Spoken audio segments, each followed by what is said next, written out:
인간을 이루는 요소는 참 많이 있습니다. 그 중에서 중요한 것이 마음입니다. 마음이란 인간의 중심에 있는 자아를 뜻하죠. 인격을 만들어내는 자리입니다. 그래서 어떤 마음을 품느냐에 따라서 그 사람의 인격 그리고 됨됨이가 결정이 됩니다. 특별히 성경을 보게 되어지면 예수님이 마음에 거하신다. 성령님이 마음에 거하신다. 하나님의 말씀이 마음에 거한다 하는 표현이 자주 등장합니다. 마음을 강조하는 것이죠. 마찬가지로 오늘 본문에서도 바울은 마음을 강조하고 있습니다. 특별히 바울은 사람에게 두 가지 마음이 있다라고 말하고 있어요. 한 가지는 어두운 마음이고 또 다른 한 가지는 밝은 마음입니다. 그렇다면 어두운 마음은 어떤 마음인가? 오늘 읽었던 3절과 4절을 보시면 만일 우리의 복음이 가리었으면 망하는 자들에게 가려진 것이라. 그 중에 이 세상의 신이 믿지 아니하는 자들의 마음을 혼미하게 하여 그리스도의 영광의 복음의 광채가 비치지 못하게 함이니 그리스도는 하나님의 형상이니라. 어두운 마음이란 진리를 들어도 깨닫지 못하는 마음이에요. 사람이 복음을 들어도 깨닫지 못하는 것은 사단이 그 마음에 임하여서 혼미하게 만들었기 때문입니다. 자, 여기서 혼미하다라는 말은 정신없게 하다, 구별하지 못하게 하다라는 뜻입니다. 사단이 마음을 지배하면 진리를 깨닫지 못하게 되어져요. 아무리 말씀을 전해도 그 말씀이 마음에 받아들여지지를 않습니다. 진리를 받아들이지도 못하고 마음의 문을 굳게 닫아버립니다. 자, 이것이 바로 어두운 마음이에요. 반면에 밝은 마음이 있습니다. 밝은 마음은 빛이 비치는 마음입니다. 밝은 마음을 가진 자는 복음을 들을 때 즉각적으로 마음을 열고 받아들여요. 빛이 비치고 있기 때문입니다. 진리의 빛이 비치기에 말씀을 깨닫고 그것을 믿게 되는 것이죠. 사도 바울이 복음을 전할 때는 사람들에게 이 두 가지 마음이 있다는 것을 열 염두에 두었어요. 복음을 전할 때 때론 사람들이 그것을 거부합니다. 심지어는 복음을 전하는 사도 바울을 공격하기도 했어요. 하지만 바울은 그 일로 낙심하지 않았습니다. 복음을 전해도 안 듣는 것은 자기 책임이 아니라 그 마음에 사단 마귀가 지배하고 있음을 알았기 때문이에요. 반대로 복음을 전할 때 그 즉시로 예수를 믿고 영접하는 사람들도 있었어요. 얼마나 좋았겠어요. 근데 교만하지 않았어요. 그것이 자신이 잘남과 복음을 논리정연하게 전했기 때문이 아니라 바로 하나님의 빛이 그 영혼에 환히 비추었기 때문임을 알았기 때문입니다. 그래서 바울은 평생 복음을 전하면서도 자만하거나 교만하지 않을 수 있었습니다. 그렇습니다. 마음에 빛이 비치는 사람은 하나님께로 돌아옵니다. 그런데 마음이 어두워져 있는 사람, 마음에 하나님의 빛이 비치지 않는 사람은 복음 들어도 돌아오기가 힘들어요. 바울은 이런 확신을 가지고 복음 사역에 임했습니다. 저는 오늘 본문을 통하여서 특별히 마음에 빛이 비친 사람, 그 경험을 한 사람이 앞으로 어떻게 살아야 될 것인가를 함께 좀 살펴보기를 원합니다. 먼저 마음에 빛이 비친 사람은 예수님을 통해 하나님의 빛을 받아야 됩니다. 자, 6절을 보시면 어두운 데에 빛이 비치라 말씀하셨던 그 하나님께서 예수 그리스도의 얼굴에 있는 하나님의 영광을 아는 빛을 우리 마음에 비추셨느니라. 자, 창세기 1장을 보면 만물을 지으신 하나님의 창조 기사가 나옵니다. 그때 하나님이 가장 먼저 만드신 것이 빛이에요. 빛이 있으라고 말씀하셨을 때 어둠이 물러가고 빛이 비치기 시작했습니다. 그렇다면 이 하나님이 말씀하신 빛이라는 것이 무엇입니까? 우리는 보통 창조를 이야기하면 천지 창조만을 우리가 떠올리죠. 하지만 성경을 보면 두 번의 창조가 있습니다. 첫 번째 창조는 천지 만물을 창조하신 창조고요. 두 번째 창조는 죄로 죽을 수밖에 없는 멸망당해야 될 죄인이 거듭나게 되는 것입니다. 중생케 되는 거예요. 즉 아담의 후손으로 태어난 사람을 하나님의 자녀로 다시금 태어나게 한 것입니다. 이것은 여인의 몸에 다시 들어갔다 나온다는 의미가 아니죠. 하나님이 새로운 피조물로 완전히 거듭나게 하시는 것입니다. 이것이 제2의 창조예요. 이 창조 일을 행하실 때 빛을 가지고 하나님이 일하셨습니다. 6절 하반부 다시 보시면 예수 그리스도의 얼굴에 있는 하나님의 영광을 아는 빛을 우리 마음에 비추셨느니라. 여기 나오는 빛은 하나님의 영광을 아는 빛이라고 했어요. 하나님을 아는 지식의 빛, 진리의 빛입니다. 바로 그 빛을 누구에게? 여기 있는 우리 각자에게 비추어 주셨다는 거예요. 근데 이 빛이 어디서부터 나오느냐 하면 예수님의 얼굴에서부터 나옵니다.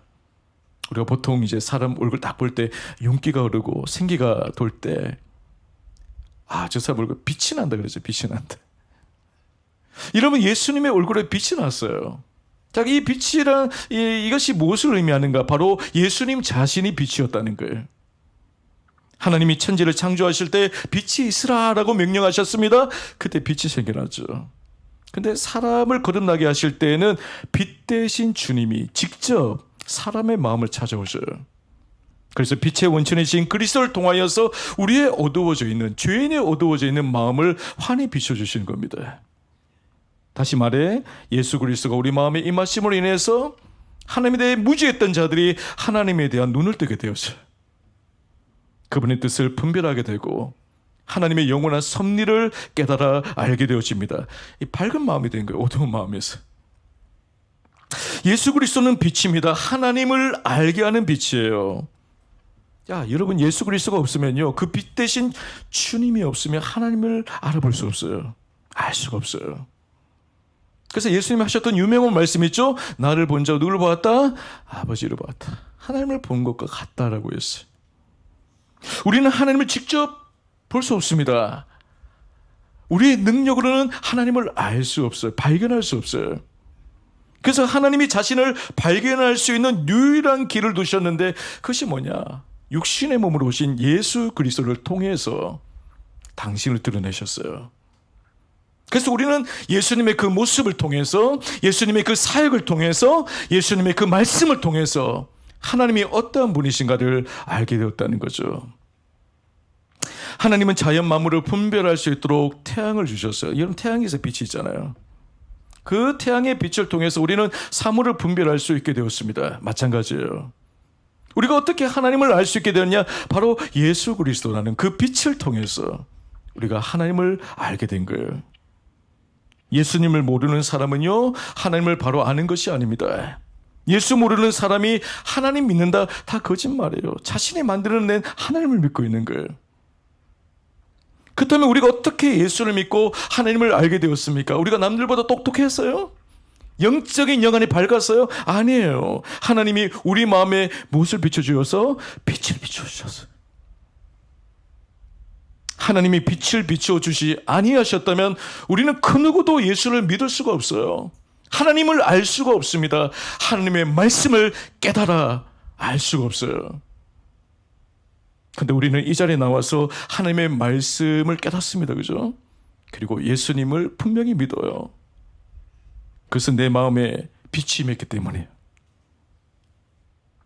6절 하반부에 하나님의 영광을 아는 빛을 우리 마음에 비추셨느니라라고 했습니다. 이 말이 뭐냐? 우리 마음속에 빛을 비추어 주겠다는 게 아니에요. 이미 빛이 우리 마음 가운데 임했다는 거예요. 그래서 우리가 예수를 믿는 거예요. 하나님을 알 수 있는 거예요. 말씀을 깨달을 수가 있는 것입니다. 교회에 나올 수가 있는 것입니다. 여러분, 각자에게 이 빛이 언제 들어왔냐고 물으면 제각각일 거예요. 어떤 동기로 그 빛이 들어오게 됐냐, 임하게 되느냐 물어보면 달라요, 다들. 물론 그때를 정확히 기억하지 못해도 상관은 없습니다. 중요한 것은 지금 내가 새 사람이 되었고 진리를 깨닫게 되었다는 것, 하나님의 자녀가 되었다는 것, 이게 중요하죠. 하지만 예수를 언제 믿게 되었는지, 어두워져 있는 내 마음 가운데 예수의 빛이, 하나님의 빛이, 은혜의 빛이 언제 맺는가를 돌아보는 것은 우리 신앙생활에 아주 유익한 것입니다. 성경에 보면요, 빛이 비추는 순간을 경험했던 인물이 있습니다. 대표적으로 이 빌립보서에 나오는 자색 옷값 장사를 했던 루디아라는 여인이에요. 그녀는 빌립보 성문 문 밖에 강가에서 바울이 전해주는 복음을 듣고는 복음의 마음의 문이 열렸어요. 예수 그리스도가 진리임을 깨닫게 되었습니다. 나중에 예수님을 영접하게 되어지죠. 뭐예요? 빛이 임한 거예요. 한 분을 더 소개할까요? 우리가 잘 아는 록펠러. 그는 33세에 여러분 백만장자가 되었어요. 그리고 43세가 되어서 세계 최고의 기업을 경영하는 기업주가 되었어요. 그리고 53세가 되어서 세계 최고의 부자, 억만장자가 되었어요. 근데 50세가 돼서 그에게 이상한 증세가 몸에서 나타나기 시작했어요. 갑자기 머리가 빠져요. 머리가 탈모증. 얼마나 스트레스겠어. 머리만 빠지는 게 아니고 눈썹과 속눈썹과 온 몸의 털이 다 빠져버린 거예요. 불면증이 찾아왔어요. 불면증에 의해서 식욕을 잃어버리고 나중에 위장병이 왔습니다. 여러분 제대로 먹지를 못해서 여러분 점점 야유어 갔어요. 일주일에요 100만 달러가 계속 들어와요. 엄청난 부자예요. 근데 먹는 거라고는 우유 몇 잔, 과자 몇 개, 전부. 그야말로 간신히 연명한 수준이죠. 그의 인생은 점점 처참해졌습니다. 웃음도 잃어버렸고 기쁨도 잃어버렸어요. 잠도 오지를 않아요. 인생에 낙이 없어요. 의사가요 사형 선고를 내립니다. 앞으로 1년밖에 못 산다. 진단했어요. 도무지 받아들일 수 없는 절망스러운 나날을 보내던 그에게 오늘 빛이 임했습니다. 하나님이 그의 마음에 빛을 비추어 주셨어요. 그래서 그는 두 가지를 깨닫게 되어집니다. 한 가지는 뭐냐면 내가 아무리 돈 많아도 부자여도 재산 많아도 단 한 푼도 가지고 가지 못한다는 사실. 하나, 또 하나는 바로 구원을 받으려면 예수 믿어야 된다는 것. 록펠러는 자기 재산이 자기 생명을 보장해 주지 못한다, 행복을 주지 못한다는 것을 철저하게 깨달았어요. 그날 밤 이 놀라운 빛 앞에서 그의 마음이 서서히 밝아지기 시작했습니다. 그의 삶이 달라졌어요. 그가 처음으로 하나님 앞에 헌금 생활을 하기 시작한 거예요. 그리고 뉴욕에 아주 큰 교회를 세우고 록펠러 재단에 창설해가지고 기부를 하기 시작했습니다. 그리고 여러 많은 자선 사업에 동참을 했어요. 그의 마음에 빛이 임하고 난 이후에 그는 신앙을 갖게 되었습니다. 자기 재산을 아름답게 손용하게 되어졌어요. 놀라운 것은 그가 신앙을 갖고 난 이후에 점차적으로 건강이 회복되어졌어요. 분명 55세 되면 죽는다고 했는데 98세에 세상을 샀습니다. 98. 뭐 2배 가까이 산 거예요.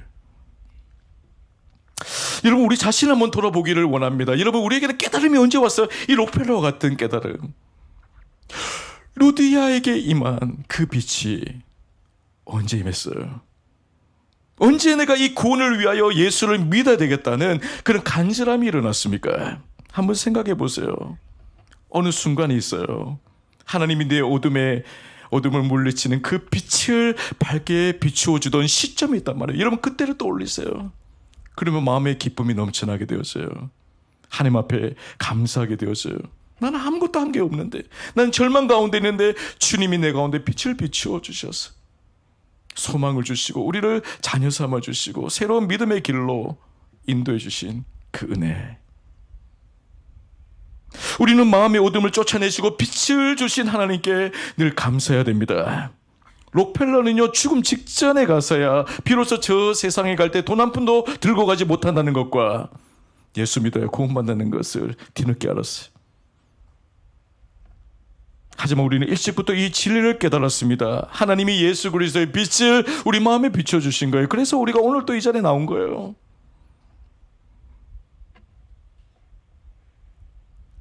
여러분 우리는 마음의 어둠을 내어 쫓아주신 빛을 우리에게 허락해 주신 그 하나님께 언제라도 감사할 수 있어야 됩니다. 혹시 우리 가운데 아직도 한 마음의 빛이 임하지 않는 분이 있습니까? 여전히 어둠 속에 살아가고 있는 분이 있습니까? 하나님에 대한 진리를 알지 못하는 자들이 있습니까? 예수님이 안 믿기는 분이 있습니까? 오늘 이 시간 가운데 성령의 빛이 강력하게 우리 심령 가운데 임할 수 있기를 축복합니다. 다음으로 여러분 마음의 빛이 비친 사람이 어떻게 살아야 되는가? 받은 빚 지키며 사셔야 돼요. 여러분, 한번 마음의 빛이 비쳤다고 해서 그 빛을 너무나도 당연하게, 난 이미 빛을 받은 사람이야, 당연하게 여기고 되는 대로 살면 안 됩니다. 하나님이 우리의 마음에 빛을 비추어 주셨다면 이제 그 빛을 따라서 우리는 살아가야 되는 것입니다. 히브리서 6장 4절에서 6절을 보시면, 한번 빛을 받고 하늘의 은사를 맛보고 성령에 참여한 바 되고 하나님의 선한 말씀과 내세의 능력을 맛보고도 타락한 자들은 다시 새롭게 하여 회개하게 할 수 없나니, 이는 그들이 하나님의 아들을 다시 십자가에 못 박아 드러내놓고 욕되게 함이라. 처음 우리의 마음에 빛을 주신 분이 하나님이십니다. 하나님이 우리 마음 가운데 빛을 비추어 주셨어요. 그렇다면 그 다음부터는 우리의 자신에게 책임이 따르는 것입니다. 하나님이 비추어 주신 그 빛을 소중히 여기고 그 빛을 따라 사는 몫은, 책임은 바로 우리 자신에게 있다는 사실이에요. 근데 어떤 분들은 이것을 잘못 이해합니다. 나는 이미 마음에 하나님의 빛을 받은 자야. 은혜의 빛을 받았어. 나는 거듭나서 중생했어. 거듭났어. 영원한 생명을 가졌어. 그래, 이제는 나 마음대로 살 거야. 그래서 교회 생활 적당하게 합니다. 평소에요, 말씀 안 봐요. 기도하지 않아요. 그야말로 주일날 교회 한번 나오는 것으로 끝나는 선데이 크리스찬으로 전락을 하는 겁니다. 이런 분이 적지 않습니다. 그리고도 자신은 당당히 구원받은 자라고 말하고 다녀요.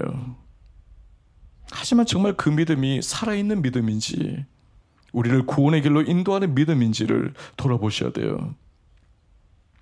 우리는 분명히 알아야 합니다. 방금 읽은 히브리서 말씀을 보면, 여러분, 한번 비침을 받고도 얼마 지나지 않아서 타락하여 떨어진 자들이 있다고 했어요. 대표적인 인물이 데마입니다. 데마. 그는 처음에 복음을 깨닫고 받아들인 자였습니다. 마음의 빛이 임한 자였죠. 바울의 아주 중요한 신실한 동력자였습니다. 하지만 이후에 세상을 사랑하여 믿음을 떠나버렸어요. 진리의 빛이 우리에게 비춰도, 여러분, 내 마음의 문을 활짝 열고 살지 아니하면요, 그 빛이 우리 마음을 주장하지 못해요. 지배하지 못해요. 나의 인격과 성품이요, 신앙생활인데 달라지는 게 아무것도 없습니다. 육신과 정욕을 따라 살아갈 수가 있어요. 여러분, 그런 사람을 하나님이 나중에 어떻게 할지는 저도 알 수가 없어요. 하지만 분명한 것은, 참으로 거듭난 사람은 하나님이 비추어 주신 그 빛의 소중함을 알고 그것이 환히 비춰지도록 날마다 애쓰고 힘쓴다는 거예요. 빛을 받은 사람은요, 그 빛을 따라 살려고 합니다. 말씀을 가까이 합니다. 죄를 멀리합니다. 하나님을 사랑하려고 합니다. 그런데 여러분, 그런 노력이 전혀 없어요. 자신이 구원받는 자라고 여기고 평소에 신앙생활 제대로 하지 않습니다. 그렇다면 그 사람의 믿음이 진짜 살아있는 믿음인지, 하나님이 원하시는 믿음인지 아닌지를 점검을 하셔야 됩니다. 그러면 어떤 분이 이렇게 반문할지 모릅니다. 아니, 목사님, 믿음을 구원받는다고 했잖아요. 난 믿어요. 믿어서 예수 믿고 구원받았습니다. 근데 무슨 딴소리를 합니까? 라고 말할지 몰라요. 하지만 야고보서는 이렇게 말합니다. 행함이 없는 믿음은 죽은 믿음이다라고 했어요. 다시 말해도, 여러분, 예수를 믿는다고 암만 고백을 해도 하나님을 향해 열심이 없고요, 하나님과 상관이 없는 삶을 살아가는 사람의 믿음은, 죄송합니다, 거짓 믿음이에요. 거짓 믿음 가지고 구원 못 받습니다. 우리는 내 믿음이 진짜 믿음인지 거짓 믿음인지를 삶으로 증명을 해내야 합니다. 우리에게 빛이 임했다면 그 후로는 책임이 나에게 있는 거예요. 그 책임은 내 마음의 빛이 흐려지지 않도록 하는 것입니다. 여러분, 내 마음이 세상의 정욕과 용심과 성공에 사로잡혀 있다면요, 그 빛이 흐려져요. 죄를 짓고도 회개하지 아니하면 그 빛이 흐려집니다. 우리 이것을 두려워하고 경계해야 돼요. 그러면 성도 여러분, 하나님이 우리에게 은혜의 빛을 비추어 주셨다면 그것을 소중히 여길 줄 아시기를 바랍니다. 세상에 아무리 어두워도 강해도 여러분, 그 어둠에 마음을 빼앗기지 마세요. 날마다 자신을 돌아보고 회개하고 하나님 앞에 바로 서십시오. 하나님이 우리에게 주신 복음의 빛이 우리의 삶을 통해 더욱더 밝아지도록, 환해지도록 힘쓰는 성도들 되시기를 축복합니다. 마지막으로 마음의 빛이 비친 사람이 어떻게 살아야 되느냐? 말씀으로 빛을 밝게 하렵니다. 내 마음의 빛이 하나의 태양처럼 환하게 비춰주려면 중요한 것은 말씀 앞으로 나가셔야 돼요. 말씀으로 하나님과 교제하셔야 돼요. 그래서 시편 저자는 시편 119편 105절에 이런 고백합니다. 주의 말씀은 내 발의 등이요 내 길의 빛이니이다. 자, 여기 보니까 말씀을 무엇이라고 해요? 빛이라고 했어요. 우리에게 주어진 그 빛이 더욱더 환하게 비춰주기 하기 위한 가장 좋은 방법 뭐냐? 그것은 하나님의 말씀을 사랑하고 날마다 묵상하는 것입니다. 저는 우리 가야제일교회 성도들이 누구보다도 하나님을 사랑하고 말씀을 가까이 하는 분들임을 믿습니다. 믿어요. 근데 어떤 분들은요, 세상의 유흥과 오락에 빠져가지고 말씀과 멀어져 있습니다. 요즘 살기 좋죠? 요즘 돈만 있으면요, 즐길 거리가 너무나도 많아요. 요즘 뭐 한류 붐이 일어나가지고 어마어마한 외국인들이 우리나라에 찾아와요. 그래, 인프라가 너무나 잘 돼 있다. 돈만 있으면요, 즐길 거를 수두룩해요. 그래서 사람들은 뭐 시간만 되면 다 산이고 바다고 여행을 떠나죠. 어떤 분은 주말만 되면요, 유명한 관광지 찾아서 떠납니다. 삶의 낙으로 삼는 거 이게. 근데 여러분, 우리 성도들이 그 분위기에 휩쓸려 버리면요, 자연스럽게 말씀과 멀어지게 되어져 있어요. 또 어떤 분들은 일상의 분주함과 일에 쫓겨서 말씀을 등한히 하는 경우가 있습니다. 급변하는 시대 속에 그 변화의 속도에 맞추기 위해서 얼마나 부단히 노력하고 정신없이 보내는지 몰라요. 생존을 위한 무한 경쟁 속에서 하루하루를 바쁘게 지냅니다. 그러다 보면 점점 말씀 보고 묵상하고 경건의 시간 가진 시간이 소홀하게 되어져 있어요. 21세기의 사단의 가장 큰 전략은 다른 게 아닙니다. 핍박하고 박해하는 게 아니에요. 사단마귀가 뭐 하는 줄 아세요? 분주하게 만들어요. 어떻게 하든지 사람을 바쁘게 만드는 거예요. 정신없게 만드는 거예요. 머릿속에 끊임없이 생각이 돌아가요. 다음에 해야 될 거, 이거 해야 돼, 저거 해야 돼. 막 머리 복잡해요. 그러다 보면요, 하나님과 멀어지게 될 수 있어요. 말씀 볼 시간이 어딨냐 그래요. 말씀 볼 시간. 기도도 하지 않게 됩니다. 이것이 마귀의 전략이죠. 여러분, 오늘날 꽤 많은 성도들이 이 사단의 전략에 말려 들어간 성도들이 많이 있습니다. 불행하게도 그들의 마음의 빛은요, 점점 흐려지고 있어요. 예전엔 굉장히 영안이 열려져 있어가지고 하나님에 대해서 굉장히 분별력이 있었어요. 조금만 죄를 지어도 마음의 가책을 느끼고 통회하며 기도하는 모습이 있었단 말이에요. 그게 왜 그래요? 빛이 밝았기 때문에 그래요. 늘 말씀 가까이 하고 하니까 하나님이 그 양심을 자극해가지고 회개하게 해요. 하나님의 뜻이 무엇인가를 선명하게 아는 거예요. 근데 말씀 몰리하니까 하나님을 아는 지식이 점점 희미해져요. 하나님이 어떻게 살라고 하는지 몰라요. 관심도 없어요. 분별력이 없어요. 내가 지금 말씀에 나침반이 없으니까 안 보니까 내가 동쪽으로 가는지 서쪽으로 가는지 몰라요. 그만큼 마음이 흐려지고 있습니다. 우리는 말씀을 사랑하고 말씀 앞으로 나오셔야 돼요. 그래야 하나님 주신 은혜의 빛이 밝게 빛날 수가 있어요. 그저 일주일 교회 한번 나와서 말씀 듣는 거 부족합니다. 여러분, 그것만으로 우리의 마음을 밝힐 수가 없습니다. 평소에 여러분의 손에 말씀이 들려 있어야 돼요. 그리고 그것을 펴셔야 돼요. 묵상하셔야 돼요. 연구하셔야 돼요. 순종하셔야 돼요. 사실 우리는 얼마나 복이 많은 삶인지 몰라요. 우리 다 성경 다 갖고 있잖아요. 폰에도 있잖아요. 딱 열면 뭐 말씀 볼 수 있잖아요. 우리나라는 종교의 자유가 있습니다. 하지만 오늘 대부분의 사회주의 국가에서는 기독교를 탄압을 하죠. 성경을 마음대로 볼 수 있는 형편이 안 됩니다. 성경을 보다가 기독교인이라는 것이 밝혀지는 순간에 박해가 와요. 불이익 당합니다. 제가 라오스에 한 3번 정도 선교를 다녀왔는데요. 사회주의 국가예요. 불교 인구가 거의 70%고요. 기독교 인구 뭐 3%도 안 될걸요, 아마. 여러분, 그러다 보니까 기독교인들에 대한 차별과 박해가 너무나도 심합니다. 제가 단기 선교를 다니면서 교회 몇 군데를 둘러봤어요. 둘러보니까 공통점이 뭐냐, 십자가가 없다는 거예요. 십자가가. 이 정부에서 허락을 안 해주는. 교회를 짓는 것도 제재를 하는 거예요. 그러니까 이제 소수의 그리스도인들이 몰래 숨어서 예배를 드린 것이 가정집회로 꾸며놓고 교회당 예배당인데 가정집회로 해놓고 그렇게 예배를 드리는 거예요. 제가 현지에 그 청년 한 명을 만나서 이야기를 나누는데 참 안타까운 소식을 들었어요.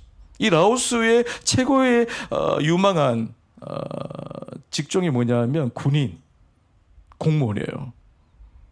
근데 이 청년이 그리스도인이라는 것이 밝혀져 가지고 시험 자격을 박탈을 당했다는 거예요. 라오스가 얼마나 기독교에 대한 차별이 심한지 아무리 실력이 좋고 능력이 있어도 기독교인이라 그러면요 제약을 받는 거예요. 설령 그 직종에 들어갔다 할지라도 승진이 안 돼요.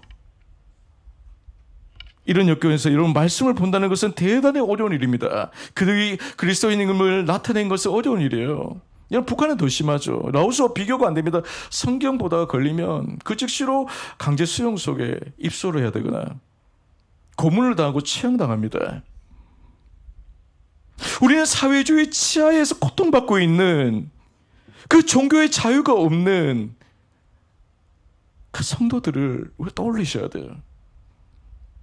그들은 말씀을 보고 싶어도 못 봅니다. 여러분 늘 영적인 몸마름과 굶주림 속에 있어요. 그래서 그 굶주림의 고통을 견디지 못해서 숨어서 생명을 걸고 말씀을 보는 이들이 있다는 사실을 기억하셔야 돼요. 저는 그런 측면에서 성경에 있는데 안 보는 것은 죄라고 생각을 해요. 하나님의 말씀을 등하시 하는 것은 죄입니다.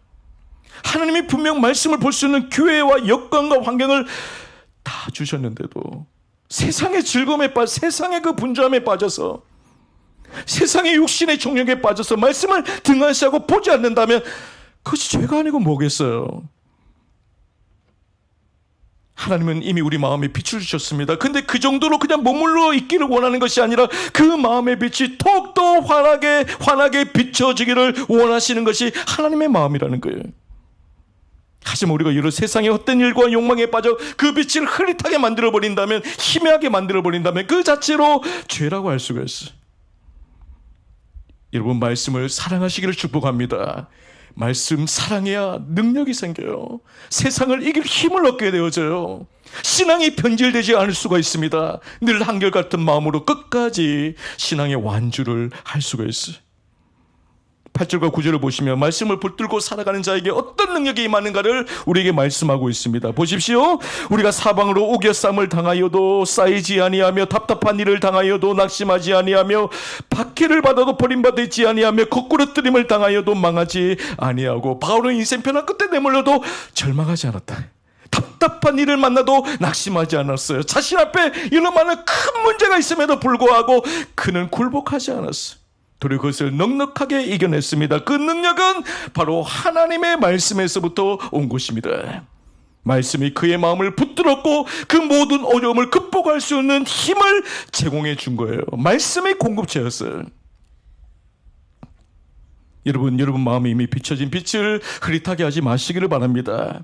그 빛을 더 밝고 환하게 비춰질 수 있도록 힘쓰시기를 바랍니다. 그러면 말씀 앞에 나오셔야 됩니다. 여러분 손에 들고 있는 말씀을 펴세요.